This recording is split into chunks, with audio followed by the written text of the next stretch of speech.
বাসন্তীতে ফের বোমাবাজির অভিযোগ, ফের শাসক নেতার বাড়ি লক্ষ্য করে বোমা। বাসন্তীতে তৃণমূল নেতার বাড়ি লক্ষ্য করে বোমাবাজি। তৃণমূল বুথ সভাপতির বাড়ি লক্ষ্য করে বোমাবাজির অভিযোগ। দুষ্কৃতীদের বিরুদ্ধে বোমাবাজির অভিযোগ, বোমাবাজির তদন্তে বাসন্তী থানার পুলিশ। আমাদের সঙ্গে আমাদের প্রতিনিধি অনুপ রয়েছেন, অনুপের থেকে আর একটু বিস্তারিত জানতে চাইবো। অনুপ, কাদের দিকে এখনো পর্যন্ত সন্দেহের তীর, কারা বোমা ছুড়লো, কিছু জানতে পারা যাচ্ছে? দেখো সামনে ইতিমধ্যে কিন্তু ঘটনাস্থলে বাসন্তী থানা পুলিশ থেকে তদন্ত শুরু করেছে। তবে প্রাথমিক অনুমান দুষ্কৃতীদের বিরুদ্ধে যে করা হচ্ছে সেটাই কিন্তু অনুমান করা হচ্ছে। তবে এই ঘটনায় কারা জড়িত বা কাদের বিরুদ্ধে অভিযোগ উঠেছে এখনো সেভাবে নিশ্চিত না হলেও তৃণমূলের পক্ষ থেকে কিন্তু দাবি করা হচ্ছে যে বিজেপির দিকেই অভিযোগ আঙুল তোলা হচ্ছে।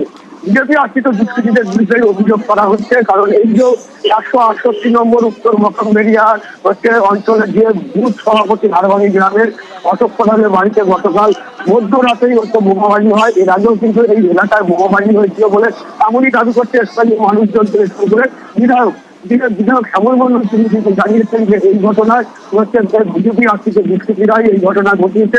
তবে বিজেপির পক্ষ থেকে কিন্তু জানানো হয়েছে এটা তাদের গোষ্ঠী খণ্ডন, সেই খণ্ডনের পর বলেই তারা কিন্তু এটা দাবি করছে। বেশ, ধন্যবাদ।